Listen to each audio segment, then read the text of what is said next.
Welcome to another edition of After the Con.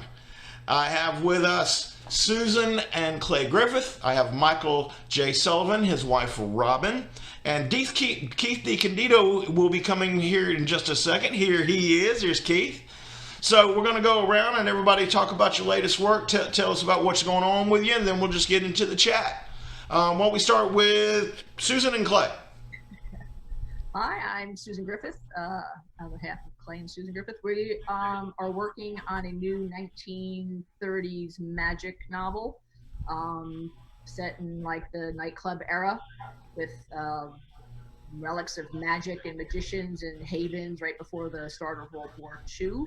So we are working on that. I think, Clay, you're working on a Western of sorts. Yeah, not really. No, not anymore. Now he's working on the now I'm working on our book. So that's what we're doing right now. Oh, goodness. How about Michael? Okay, so for those of you who know anything about me, I have a series that took place what would be like the Middle Ages, and another one that kind of told the horse story 3,000 years ago. So I'm writing a series that bridged those two. What would be considered, if you were to place it in the correct time, in the Roman era. But it's really bridging the two ends of the two series I already have. So I've got two of them done. I'm about to start on the third of that trilogy. Awesome. And Keith? I'm what am I working on now? I lose track. I've got two collaborative novels coming out this year, so I've been sort of pushing those. I'm working on another collaboration with one of those two people right now. I'm also working on the next books in my Precinct series of fantasy police procedurals, and the next in my urban fantasy set in New York City about a nice Jewish boy from the Bronx who hunts monsters for a living. That's a lot, dude. I thought I had a lot of work to do. Plus, I'm still writing. I'm writing about pop culture for Tor.com. I'm doing a rewatch of Star Trek Voyager. I've been reviewing each new episode of the various new Star Trek shows that have been coming out. So right now I'm reviewing Lower Decks. Oh, neat. And writing some other stuff for them. So, yeah. So how things are out there in Virginia, man?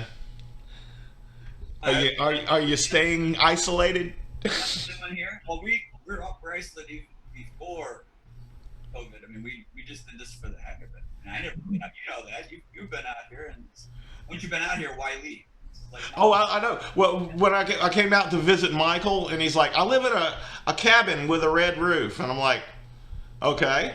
So it was a cabin in the sense it was made of wood.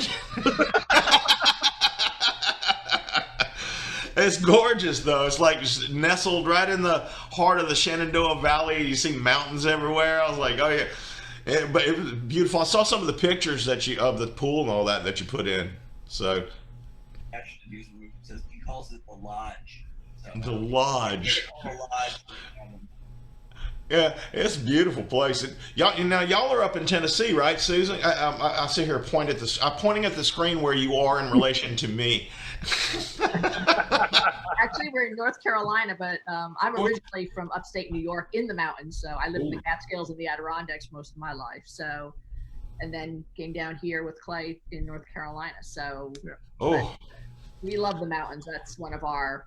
Yeah, so y'all are kind of close. Where are you at, Keith? I'm in New York City. Right Of in course you are. specifically in the Bronx, the northernmost part. I've lived here pretty much my entire life.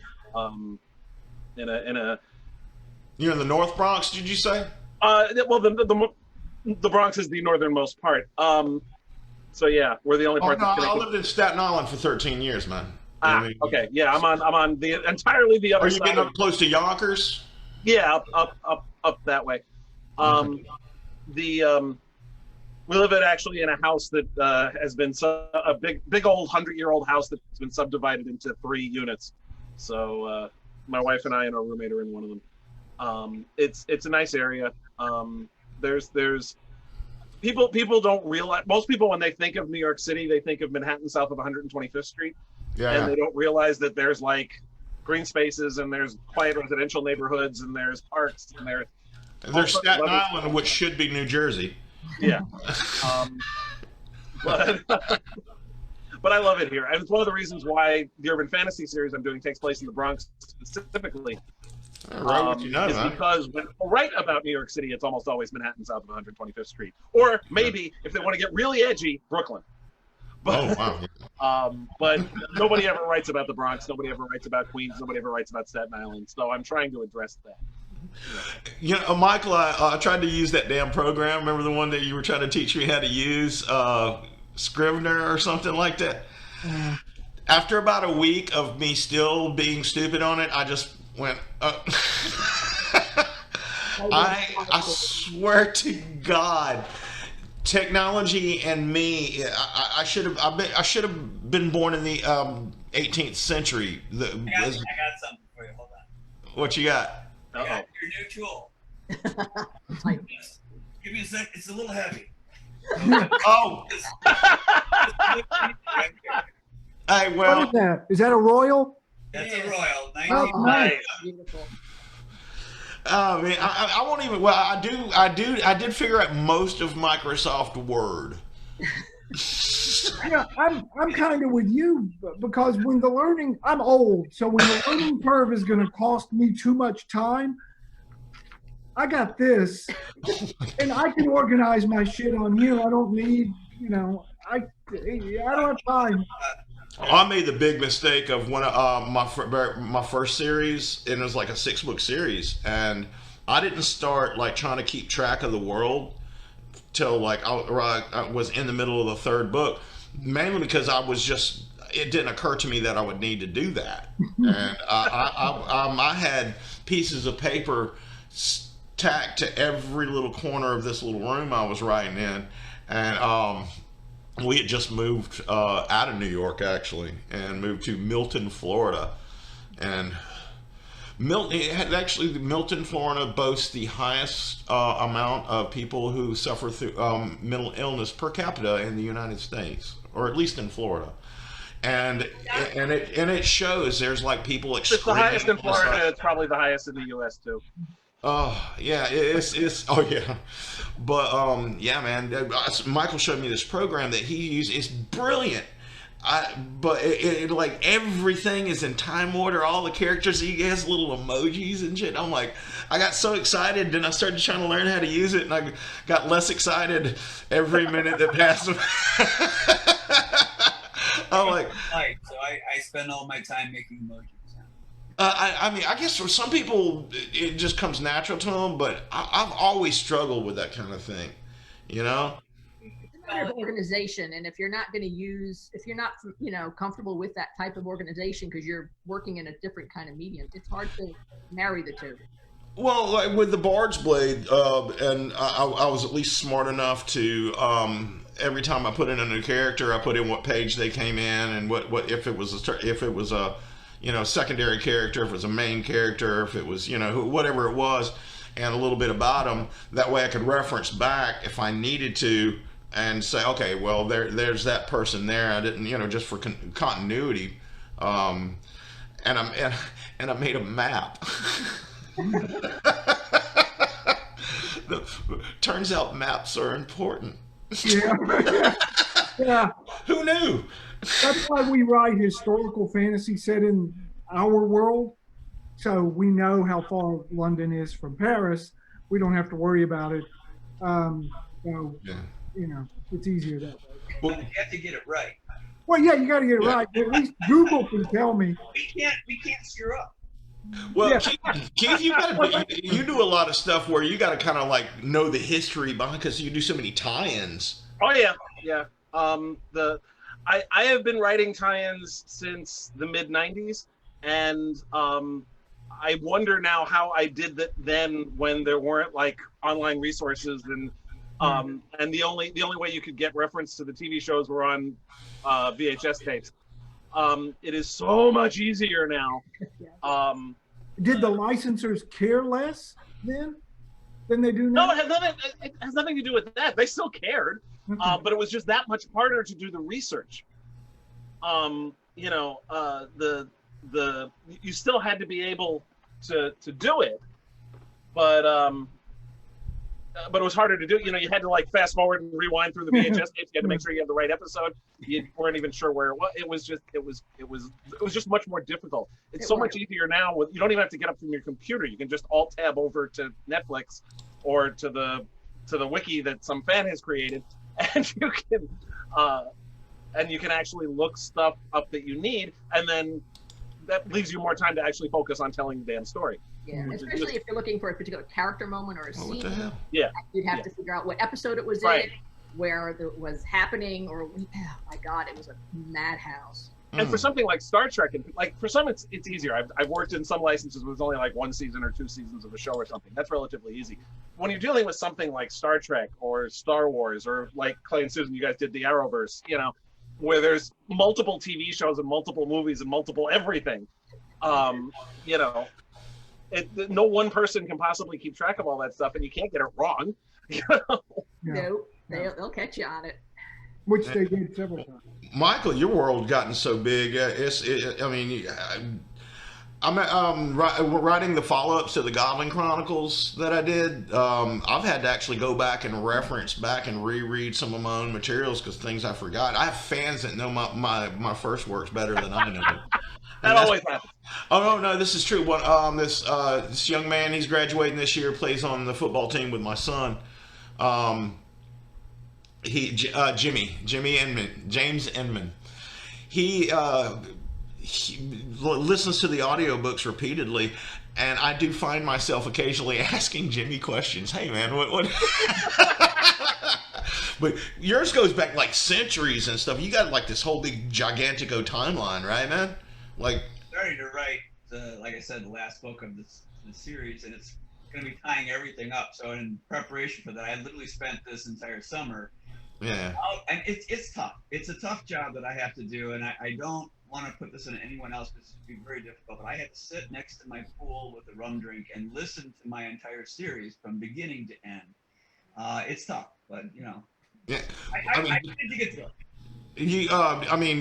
Are you gonna stay after you're finished up with that? Are you gonna stay in this world? Or are you gonna go into something new? That's like, okay, so I would probably like to move on to a totally different genre, but then there's this person she likes to eat. Well, we have promised that there will be a 5th Rhaegar Chronicle called Drumador. So when he gets done with the book he's writing now, which is called Ezra Houghton, he'll have to do that. But you know, you talked about, you know, his Scribner file and how comprehensive it was. It wasn't as comprehensive then as it is now. Part of what he was doing during this last, 4 months or so, while listening to the books, he kept adding on to the Bible. How many pages is it now, Mike?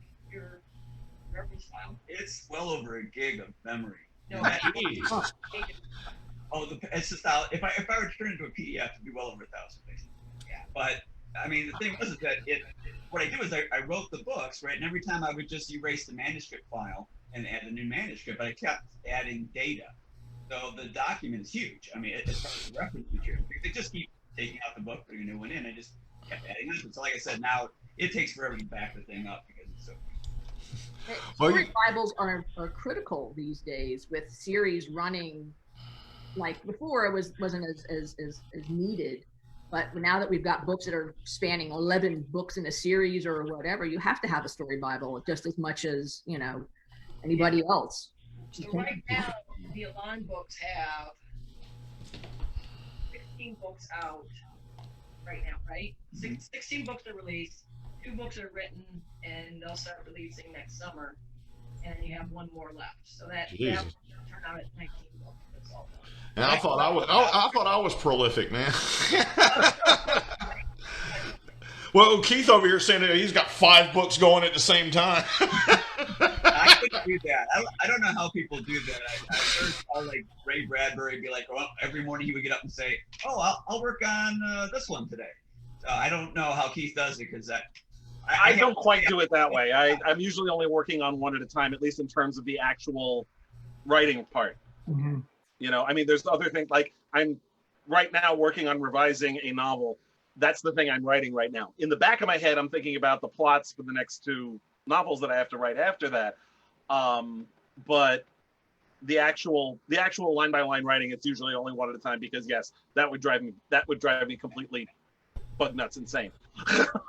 Yeah, man. I mean, let's Wait, see. who am I Let me writing see again? What world something is this? here.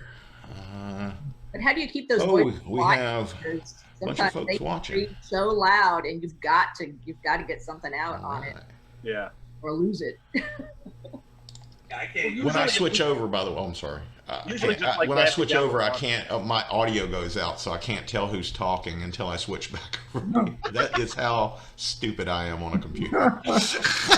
I'm sorry. Well, who was speaking? I couldn't tell. We all were. So Yeah. So you couldn't figure out Scrivener, which is basically just a glorified form of Word, but you're doing this now.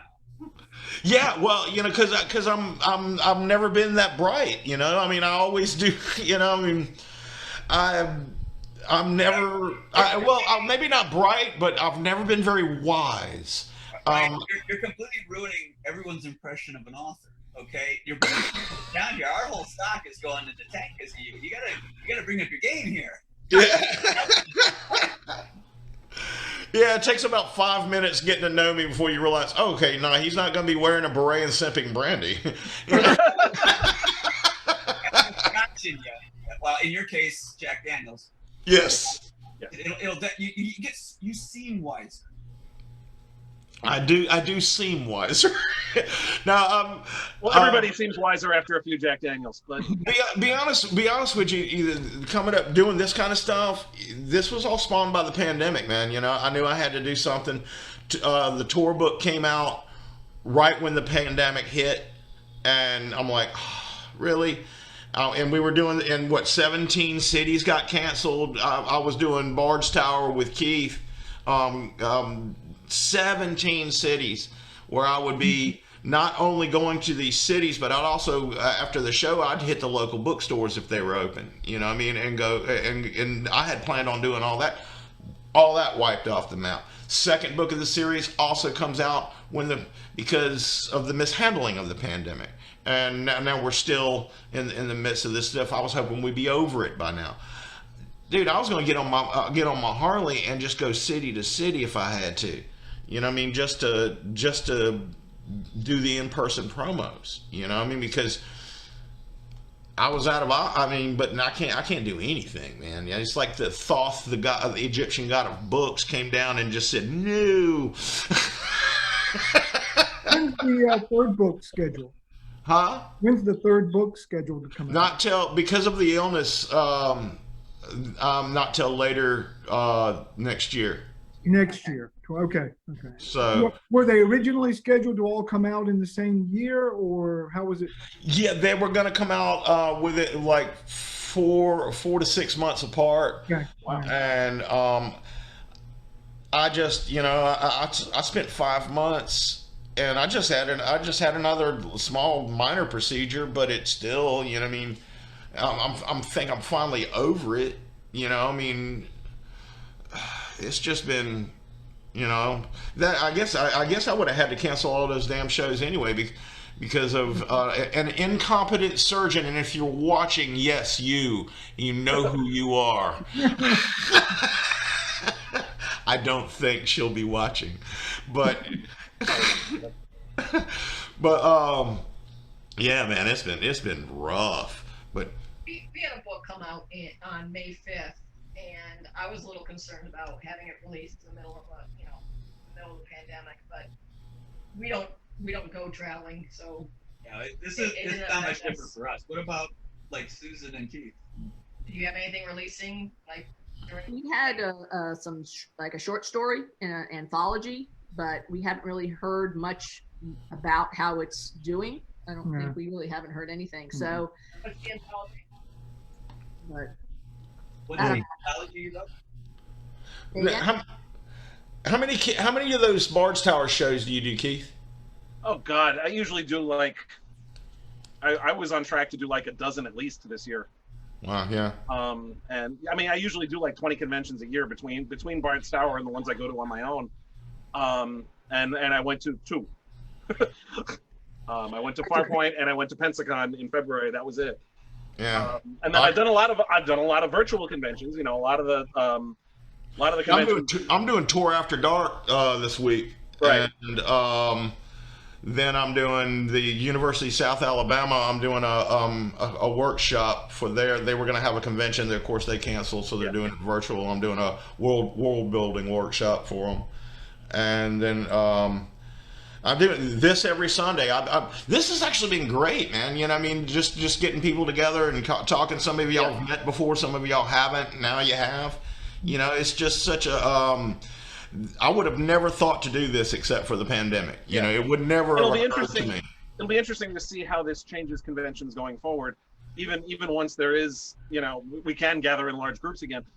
This is a great opportunity for people who, for whatever reason, can't travel to a convention to still participate in it. Yeah, conventions both- should be able to keep a virtual element even if they start opening normally. Well, I mean, they could probably have a virtual audience on the live panels once we start having live panels again. Yeah. I do love. You got to tell the story about like who was it you were on the panel with when you just looked over and was like, I disagree with everything that this person just said. Yeah, that was. You remember the thing? Yeah, I do. I was at a panel and they made the mistake of introducing me with all these accolades, and the person to the left of me said, "Yeah, if you want to listen to anyone on this panel, you have to listen to Michael." And I went, "Oh man, don't do that," because they asked a question and they went to the first person, they gave an answer, then this person, yes, I agree with it. Yes, I agree with it. It got to me, and I said, no, go with next person. Agreed. And I went, okay. So I really hate to be disagreeable to start this whole thing up, but I disagree with everything everyone just sat done saying. To which my wife, who's in the front row, goes, yes, because I'm this nice guy you're going to be showing up today. He really wanted me to basically stand out. So I did, because I really didn't believe what they were talking about anyway. But Who was on the panel with you? I don't remember who was on the panel, but it had to do with marketing and how to market and everyone was talking about like marketing to your audience, and I was saying no, I present what I want, and my audience finds me, and that was kind of the whole complete disparity between the people who were talking. And that's a subject where there's very little by way of right and wrong, because if we all knew what was right and what was wrong, we'd all be more successful right now. Well, I tell you, the last panel I was on was in Pensacon, and I was on it with Keith, and we walk into first they take us off the floor and they put us in. It's like right at the end of the con too. It was like the con was ending, so none of us thought there was going to be anybody there. So they all load us up into SUVs. They take us down to this other building, and I'm looking back at the door, and I turn around, and I'm literally like from here to my screen, face to face with Edward James almost. And I was completely uncool about it. I said, "Holy shit!" But I actually got to tell my favorite Edward James Olmos story to Edward James Olmos. oh, Yeah. Because he was the subject of one of my favorite convention memories. It was at Shore Leave in 2010. Because that year, the same weekend as Shore Leave is usually held in either July or August. And I think it may have been in August that year, I forget. But it was the same weekend as the World Cup finals that year. And Spain was facing the Netherlands. And the finals were Sunday afternoon at Shore Leave. And Sunday afternoon, there's Edward James Olmos sitting in the center of the bar with the World Cup on the TV behind the bar, the flag of Spain draped over his shoulders as he's watching the game. And a whole bunch of fans all around him and everything. It was epic. Watching Admiral Adama sitting there rooting for Spain in the middle of the convention. Yeah, at least you didn't look at him straight in the face and say, "Holy shit." Well, you already took care of that for me, so you know. I have to ask, what was his answer? Hi, I'm Edward Olmos. He actually Like he needed to introduce himself. Yeah. Yeah, he introduced himself to everybody. Yep, Keith said, Keith reminded him that they knew each other, and he said he remembered meeting you. You did? Yeah, I think so. And he had his like granddaughter or somebody like that with him, and he was wearing a pair of white cloth gloves. Yes. And so we get into that panel though. That thing was packed though. I was surprised. You know, I mean, the con was over. It was Sunday. It was Sunday like at 3:30 or something like that, and there was like a full house. We were talking about heroes and villains, or some shit like that, to which I was woefully unqualified to be talking about. But you know, there I was. It was only You were fine on the panel, Brian. Everybody had a lot to say on it. It was a good panel, and we got good questions from the audience too. Oh yeah. There's this one guy in the corner that just he was very certain that he was right about everything. There's always at least one of them. The trick is not to let them take over the panel. So, you know, like I say, y'all don't do a lot of the rest of y'all don't do a lot of shows, right? Not compared to you guys. Yeah, I mean, we do like 3 or 4, a year, but usually not more than that, unless there's something special going on, a new release or something like that. But And I know you go to like DC once in a while, right, Mike? No. No? So I've gone to Worldcon when it was in DC. Yeah, that's what I thought. You were. I thought I remembered you saying something about that. Yeah, but Mike. I did a lot of cons early on, and I've never really cared for them too much. So I would go to the bar. There's a convention in Detroit called Confusion, which I like because there's more writers that seem to go there than readers, and all the writers would just congregate in the bar. And I'm from Detroit, so I can see my family, and then I just go there. You can hang out in the bar, and you do this kind of thing only with drinks. Well, you can have drinks here. I mean, just everybody has their individual drinks. I don't know what time it is where you are, but it's still before noon here. Or 11 noon here. It is 2:17 p.m. where I am. It's a wee bit early to imbibe that much. The only time we really did any conventions is when Mike first signed with Del Rey, because they sent him They took me to a couple of Comic-Con in San Diego. And Right. okay. And you've gone full circle now. You've gone back to Indy, right? Right. I've gone back to hermit. So I've gone back to being a hermit. You still inviting guys out to your house? Time for it to go hermit, don't you think? 2020. I mean, it's the in thing. Everyone's doing it now. I started it. You guys are all following. Yeah. Yeah, Not by you're choice, definitely the believe me. trendsetter. But well, you got a beautiful piece of property. Yeah, I had something like that. I'd probably just never want to leave either. As you know, we have people out. I mean, Yeah. You had how many people at your house? Did they all stay at your house? There was like 7, 8, 9, 10 people there. So one time we had 32, and the other time we had 17. Were they sleeping in the yard? Well, some of them actually got another cabin, and half of them are there. So we can sleep. So here we can sleep. I think we can sleep 17. Wow. If people will double up in some of the queen size beds. Yeah, I remember that picture. You had a bunch of folks. Andy Peliquin, God, I forget who all else. Bill Yeah. White, District Ashton, AC Cobble. Yeah, well, and we have readers who come here and Yeah. we talk to. So instead of going to cons, I just have them come here. It's easier that way. Right? Doesn't have to travel. Well, Having fun, yes. it's like that. It's like what Ron White said, and I don't know if you know the comedian Ron White. He says when somebody calls and says, "Hey, you want to come party on the yacht?" The answer is always "Fuck yeah." Yeah, there's really no other answer to that question. Yeah, there's no other answer. Michael Sullivan invited me out to come visit him at his house. The answer was "Fuck yeah." I am the opposite of Michael. I would love to visit a place in the spend a little vacation in a cabin in the middle of the Shenandoah Mountains. That sounds lovely. I could not live there. I go nuts. I'm a city boy. I'm a city mouse. I like being in the middle of everything. I love people. That's why I do 20 conventions a year.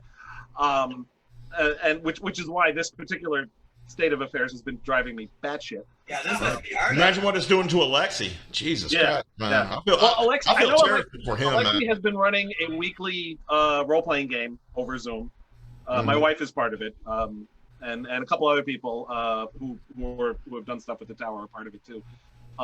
which is cool, and that's helping keep him moderately sane, as sane as Alexi ever gets. And just from a business standpoint, though, that's his bread. From a business standpoint, it's a disaster. Right. But that's his business. That's 17 shows that just this year, and we don't know about anything about next year. It's 17 shows, and I mean, hell, I was counting. I told him I'd be up for any of them because I had, the Bard's Blade that came out, and then I had, of course, a Fire following it up, and just that many people being in front of that many eyes was appealing to me. So when all this shit happened, I'm like, oh man. And of course, I'm all selfish about it, thinking about my dilemmas. I'm like, this is what Alexi does for a living. He's the Bard's Tower. Have either one of y'all seen the Bard's Tower? Yeah. Oh yeah, many times. I mean, we haven't participated in it. We were hoping this year with the Dragon Con, but that didn't go right. So. Yeah, I connected. Yeah, I gave y'all. Yeah. So we talked to him last year at Dragon Con. He came by and spoke with us, but so we'll see. And you talked to him at, I think, Raleigh? GalaxyCon, yeah.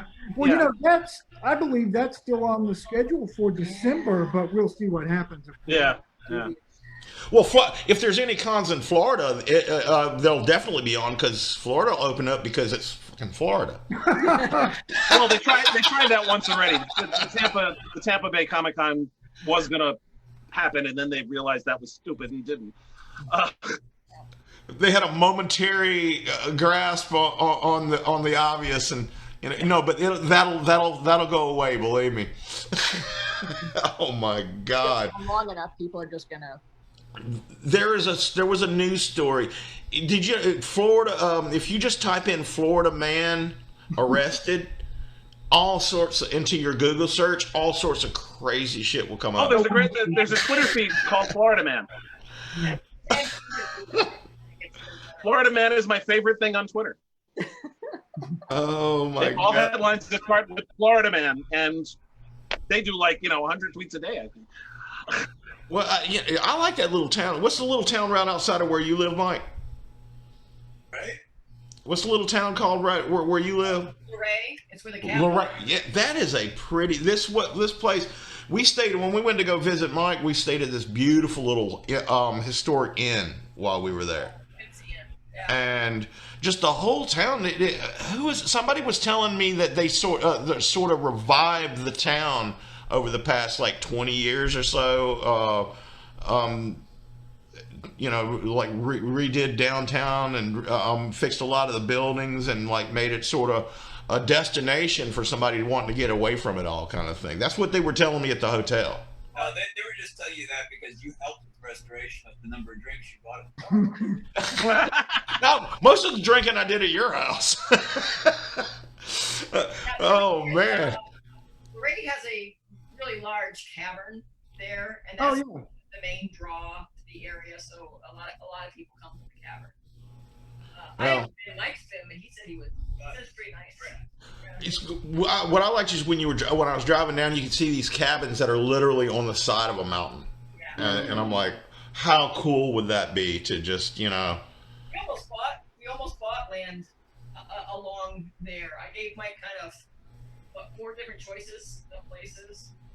But he liked being down in the valley and looking up at the mountains rather than being up in the mountains. That kind of tells you a bit of our relationship. See, I give her a job, she runs out, she does, go get a car, she'll buy it, go get us a cottage out in the mountains, she'll go do it. I'm not sure if she's quite so much a wife as a secretary, but she's. I'm the doer bee. Robin is a dynamo. She. If I had half the skills that Robin has when it came to marketing and stuff like that.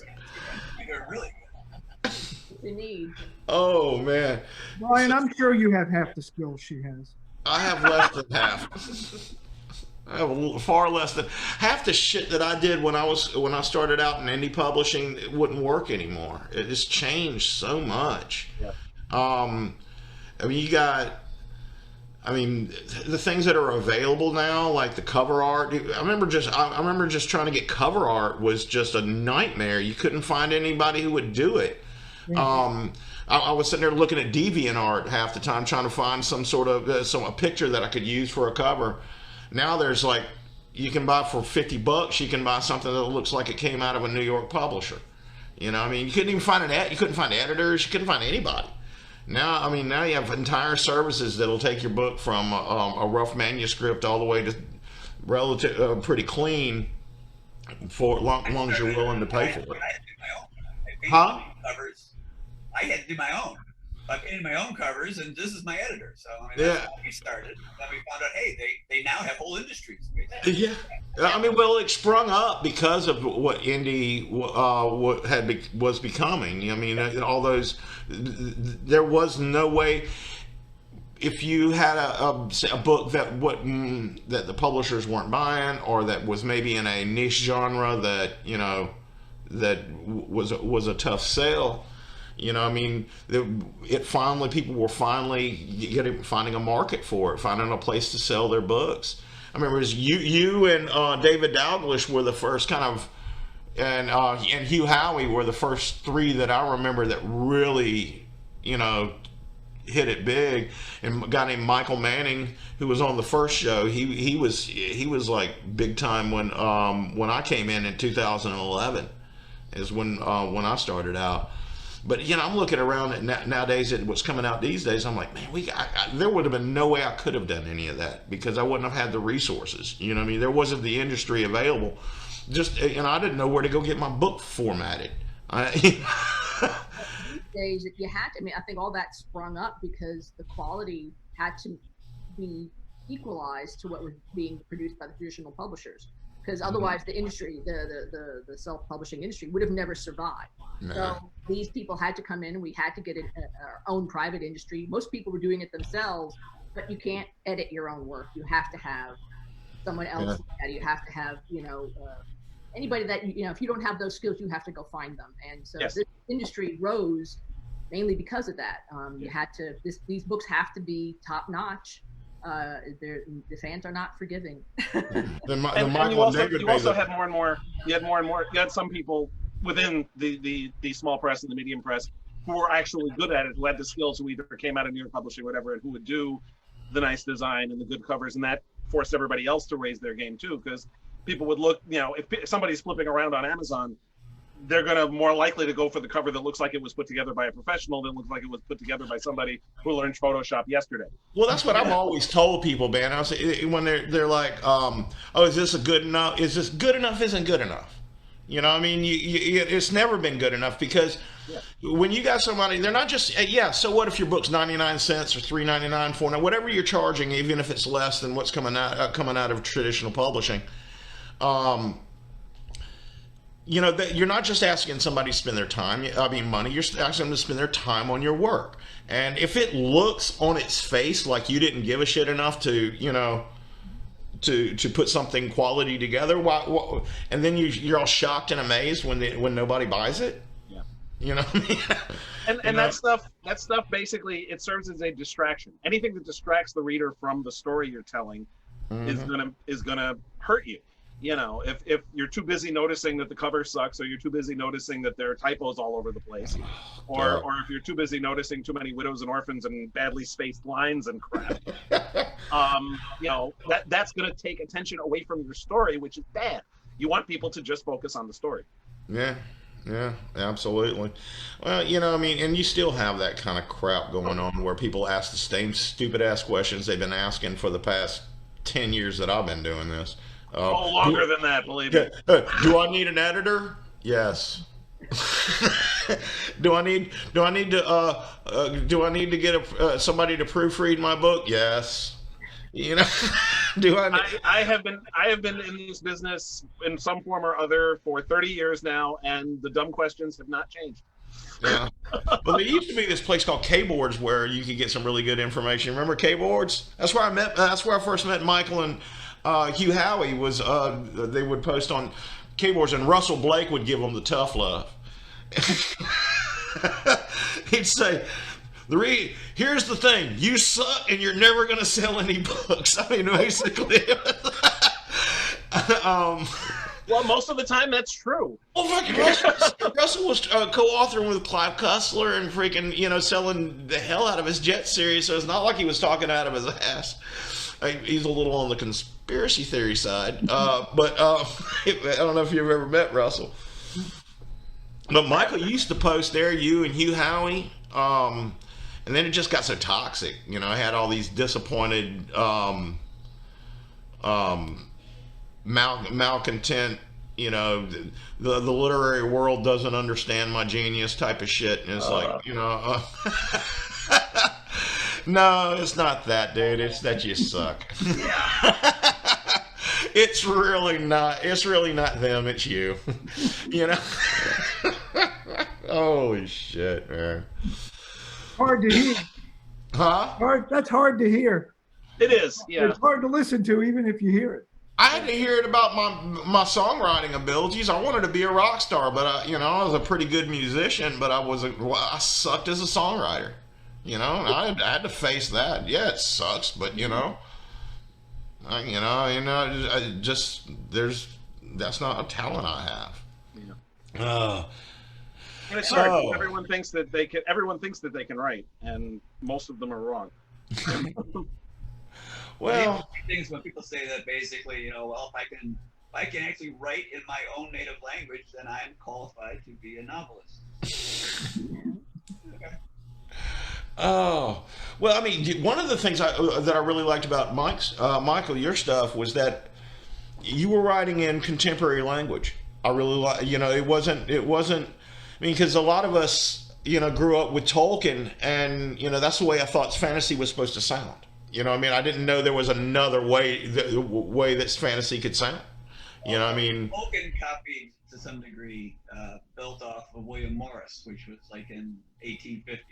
And he wrote in a much more Gothic style, like Edgar Allan Poe and Dickens. So when he wrote it, he updated the language dramatically. Mm-hmm. I mean, if you've ever read Morris, it's very dense. It has kind of backward sentences. It's very formal.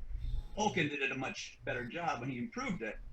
He made it much more readable. But that was still back in the 20s and 30s and 40s when he was writing. Yeah. Of course, I saw no problem with taking that and moving it ahead to the modern age so that people could get the jokes because the beats were right, as opposed to having people stumble and talk like they're speaking pidgin English all the time, which used to drive me crazy. Yeah. That I like Terry Brooks. When first time I read Terry Brooks' Magic Kingdom for Sale. That was really something special to me because what starts out in the real world. I mean, you could just. And then you have people like Anne McCaffrey, who she was a pioneer. Oh my God, There's a lady who does the Barge Tower stuff with us, Jody Lynn Nye, who actually co-authored a couple books with her, and she's a fantastically sweet lady.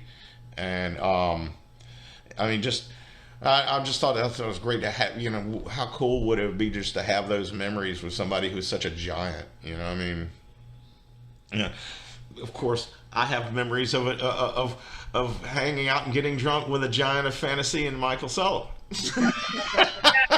Massive. Okay, so this brings thing up. So we were invited to go to Italy 2 years ago, I think it was now. One of my publishers over there invited Rob and I over. So we were at a con called Lucca, and while we were there, they took us to, or we were invited to, I don't know how we got there exactly, but we went to Napoleon Bonaparte's sister's palace for dinner. Okay, and it was like a wedding. They had all these different tables that they set up, and it was very lavish. And we sat down at the table, and this woman comes over who I recognized, and she says, "Hello." She goes, "I'm Robin Hobb." Ooh. To which I said, "I know." And then I stood up and I said, "Hello, I'm Michael J. Sullivan." To which she said, "I know." And I was like, whoa, now that is cool. Yes, absolutely. It's very freaky to me still when somebody, or the same situation where somebody whose work I've admired for a long time and they actually know who I am. And that still freaks me out, even though I've been doing this for 25 years. It just, it's like, what do you mean you know who I am? That's not possible. I'm just some guy. You're you. There was a great moment. Being that way, that's the time to stop because you have to be in awe of this. Oh yeah. Always. be a good there was a writer. wonderful moment. It was at San Diego Comic-Con in 2005, I think. I had just had a Star Trek novel out called Articles of the Federation, which was kind of a Star Trek version of The West Wing. It was the year in the life of the Federation president. It was a very, very weird, different type of Star Trek novel. And it's still, people still, like, it sold for shit. It sold terribly, but it's also probably my best reviewed work. It's like the people who read it loved it, but only like 6 people read it. But but I was at San Diego, and Ashley Edward Miller, who's a screenwriter, he worked on Fringe and Thor and X-Men First Class and stuff like that. And I knew Ash from when he worked on Gene Roddenberry's Andromeda back in the day, and he introduced me to Robert Meyer Burnett, who is the director of Free Enterprise. Okay. Which is one of my favorite movies. I love that movie because I watched that movie and it's basically following a bunch of Star Trek fans around. And I watched that movie and I think, all right, he followed me and my friends around. I recognized everything that happened in that movie from my own life, except for the stuff that was uniquely Los Angeles. Because I'm in New York. But there was some stuff that was very LA in that, and that did everything else. So Ash introduces us. Turns out Robert loved Articles of the Federation. He thought it was one of the best Star Trek novels. He's fangoobering me, and I don't notice because I'm too busy fangoobering him, you know. And Ash is just sort of standing on the side, smiling smugly, you know. Oh my God! But that was great. It's moments like that remind you why we got into this business, you know. Oh yeah, absolutely. absolutely. You I get got to big meet. book for the women. Yes. Oh yeah. Yeah. Being a writer ain't like being a rock star, man. You know. I was oddly misled. The drugs aren't as good either. Yeah. Alcohol's more plentiful though. And more necessary. Yeah. Right. Yeah. Oh my God. So, hey, Mike, are you completely away from Del Rey and all that? Absolutely, 100%. Oh, we actually still have books to them. Yeah. So the deal there is we love Del Rey. They love us. We would still be with them if such things were possible. The thing that really is an issue is the audio rights. When we sold the first part of the series to them, we had already pre-sold the entire series audio rights separately because we were finding it was very hard for our agent to kind of keep the audio rights. They had to keep giving them up. So we said, oh, well, we'll sell the audio rights first. Try to take it out of the equation. That's interesting. And when Del Rey bought the series, they were fine with that. But in the intervening years, audio rights have become more and more important. And nowadays, you can't get a contract unless you have the audio rights. Yeah. Well, we make so much more money on audio rights than we do on a contract that's a combined audio, ebook, and print. Like twice. Yeah. So Yeah. it makes like no sense for us to sign a traditional publishing contract when we can just get our audio rights, you know, and those just Yeah, carry us. so the answer to that question is that we would still be with Del Rey. Del Rey treated us very well. Mm-hmm. We can't because corporate up there said no. Yeah. You can't do it to anyone. So Penguin Random House has a no exception policy on audio rights. And they still get like first look at all your stuff though. That's why you were saying that you have to. No, just No? Oh, okay. actually, they didn't even No. because what happened was we were just finishing up the third book with them, and I was getting ready to do the negotiation for books 4 through 6. And so I wrote to them. I said, we should start talking about, this. And I said, just to remind you, the audio rights are off the table because, we already sold those. And they said, oh, well then, there's just nothing we can do. It's a complete non-starter. Which I knew when I sold those audio rights beforehand. It's like, this is probably going to bite me in the rear end at some point. But even if that wasn't the case, I mean, it would be hard for them to outbid. Oh yeah. Well, that's actually the exact reason why my first book was The Barge Blade with Tor and not The Veil, because I'd sold the audio rights ahead of ahead of time, and I mean, Audible made me an offer I couldn't refuse. You know, I'm like, and they right. I think at that point there was like a big rights war, and Audible was like shelling it out just Yeah. to shut all that kind of shit down. And So we get the same advance that we would, or much bigger advance than we would have we gone through traditional. Plus, we get to keep the ebook and print rights, which we know how to use anyway because we started, kind of in self-publishing. So that's just like gravy. yeah, yeah, And we don't have the traditional problem with self-publishing is you're not at bookstores, but we don't have that problem because we do print runs and we have a distribution partner. So that's good. Even the last 3 books in the series, I'm doing the layout right now for the mass market paperback. But those 3 books that we self-published, they're all in the bookstores. We sold out the first print run. I'm doing a second print run on the first book now. I've seen your new works and up at Barnes and Nobles, I think it was. Yeah, you don't even realize that they're self-published because Who do you distribute through?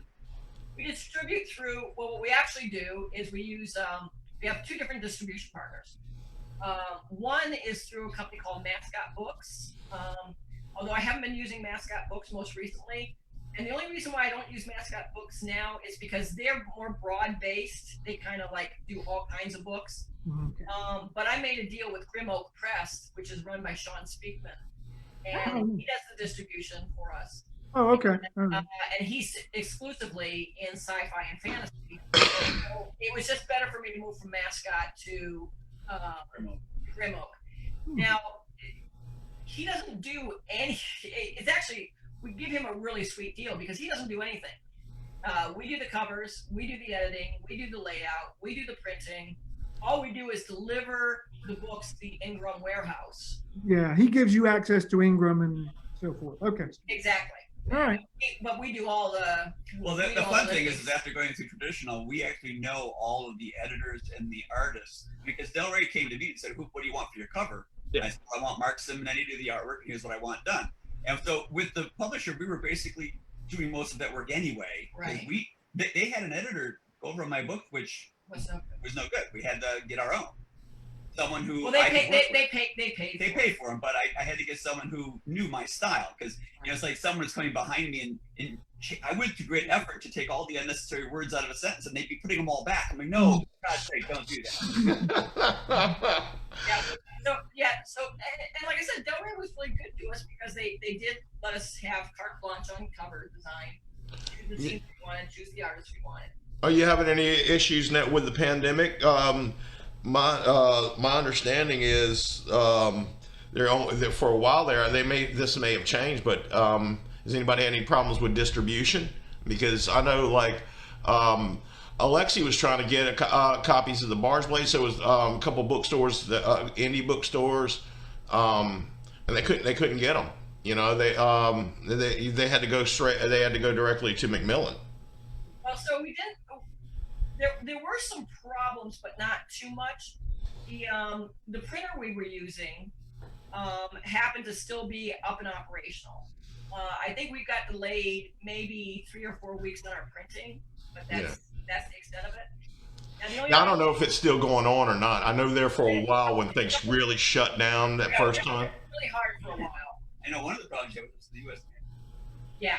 Well, but then as far as Ingram is concerned, we usually ship to the Chelmsford, Pennsylvania Ingram warehouse, and that was shut down because of COVID. So we had to ship to the Tennessee warehouse, which wasn't that much different, but it was just one of those things that kind of caught us. Mm-hmm.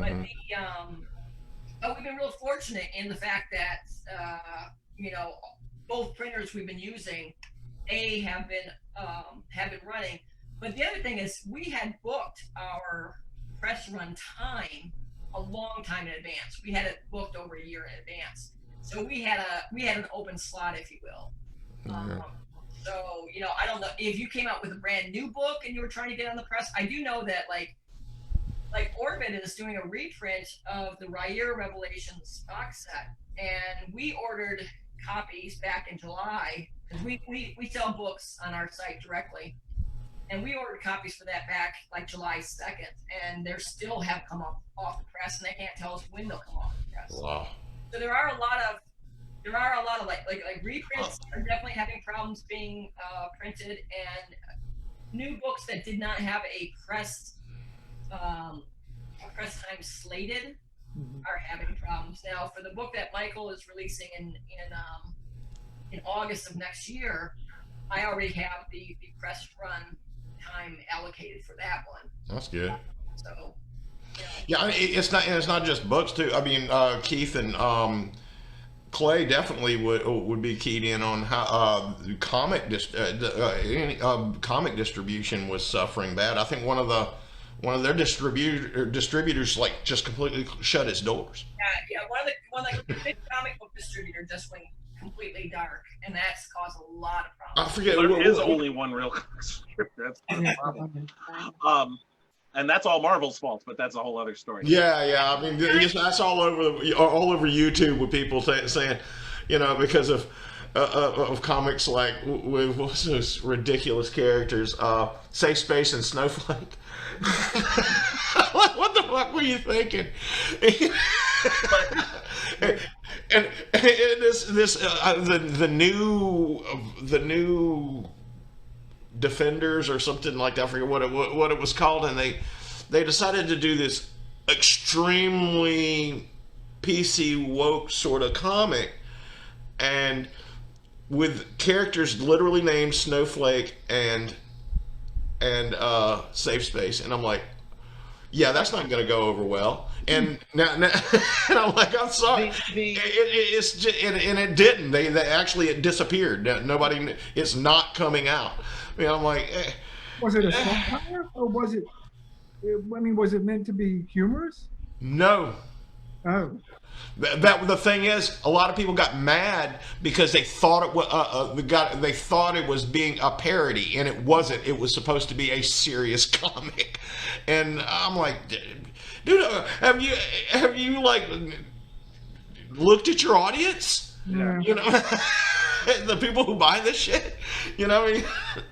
But no, the problems with comics distribution go back to the 90s when Marvel thought that they should have their own distribution, and when they bought up Heroes World and went exclusive through them, and that had a cascade effect that completely trashed the entire comic distribution system. There used to be like dozens and dozens of comics distributors, and then by the turn of the century there was one, and it was all because Marvel bought Heroes World, thought they could turn it into a major international distributor. They didn't have the infrastructure for it.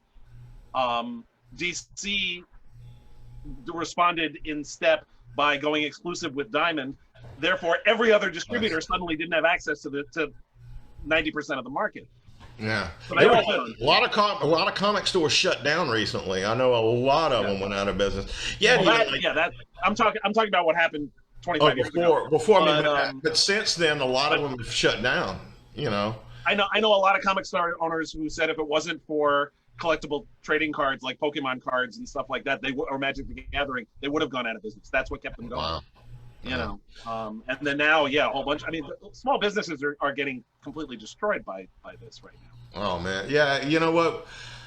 Here in my little town of Fairhope, where I live, and if you ever wonder what Fairhope's like, it's imagine Mayberry had a kid with San Francisco, but there's a lot of hurting businesses. But the thing what we did here in our little town, because we're like in a hurricane zone. I mean, we get hit. So we know a couple things that are just going to be an absolute fact. Number one, nobody's coming to help us. Nobody's going to give us nothing.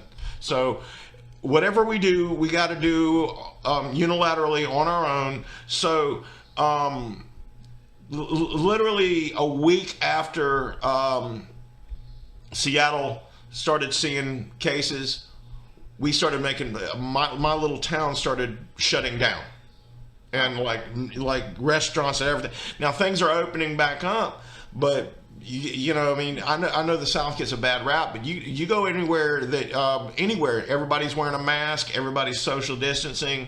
I mean, so you have like you have a lot of idiots out there doing stupid shit. But you know, what I mean, for my little area, we have some pretty responsible people. You know, what I mean, And here in the Bronx, we don't call it social distancing. We call it back the fuck up. well, guys, we have been at it for an hour. And before we go though, I want everybody to one more time tell everybody what you're working on. Tell everybody what to look out for, what's coming up, and then we will sign off. We'll start like we did last time. Susan and Clay. We don't have anything coming out immediately, but we are working on a reboot of our last manuscript, which also didn't come out. A 1930s fantasy novel. And I think, as I've been sitting here looking at myself, I believe I will be entering a Chris Claremont lookalike contest. And I think I could win. So that's what we're up to. And you can find us at SusanGriffith.com and on Twitter. I'm going to put a cowboy hat on and go as the Saint of Killers from Preacher. There you go. Please could do Alan Moore. All right, Michael, how about you? Yeah, I did this at the top of the hour, so she can do it. So we just finished up the finals book in the Legends of the First Empire series. That came out May 5th. The new series, which is called Rise and Fall, comes out with Nolan on August 3rd, 2021, and that'll be followed by Fairlane a year later, and then Ezra Hodden the year after that. Neato. Keith. You can stalk me online at DeCandido.net. It's a terrible website, but it has links to all the places where I hang out. It looks like it was designed by somebody who learned HTML in 1996. That's because I learned HTML in 1996. All your link. Oh, by the way, all y'all's links will be. Cool. What you got? Anything coming out? Yeah. What's your next thing coming out? Next thing of mine, I've got a couple of anthologies out that I've got stories in. There's Pangea Book 3 Redemption, which is a shared world alternate history anthology that Michael Jan Friedman put together. I'm in an anthology that also just came out called Badass Moms. With the title is pretty self-explanatory there. And that's edited by Mary Fan. And then I've got 2 collaborative novels coming out between now and the end of the year. One is To Hell and Regroup with David Sherman, which is the 3rd book in David's 18th Race trilogy of military science fiction novels. David, for various health reasons, David couldn't finish the 3rd book. So I edited the first 2 books for him when they first came out. So he asked me to work with him on concluding the trilogy. That'll be out from Spec Books this year. Wordfire Press in January is going to be publishing Animal, which is a thriller I wrote with Dr. Munish K. Batra, which is about a serial killer who targets people who harm animals. And then in 2021, I'm going to have Feet of Clay, which is the next adventure of Brom Gold, which is the sequel to A Furnace Sealed from Wordfire Press also. And then also from eSpec, I've got Phoenix Precinct, which is the 6th novel in my fantasy police procedural series. And plus, I'm still ready for Tor.com. I'm also doing on YouTube, since the pandemic started, I've been doing readings of my short fiction called Crad COVID Readings. And you can subscribe to that channel. I've got over 50 stories read so far, and I'm going to keep doing that for a while. So. Neat. And as far as me, Chorus of Fire came out August 11th, excuse me. And that's when you put 1 and 1 together, you can either get 2 or 11. And I'm finishing up the Godling Chronicles, the final big book and the sequel to that series. And I'll be working on last book in the Veil, last book in Akiri, and the last book in the Sorcerer's Song. So I want to thank everybody for showing up. I had a wonderful time. This was such a pleasure to talk to such great and creative and awesome people. Thank you. And with that, we are signing off on After the Con. Bye. Thanks, guys.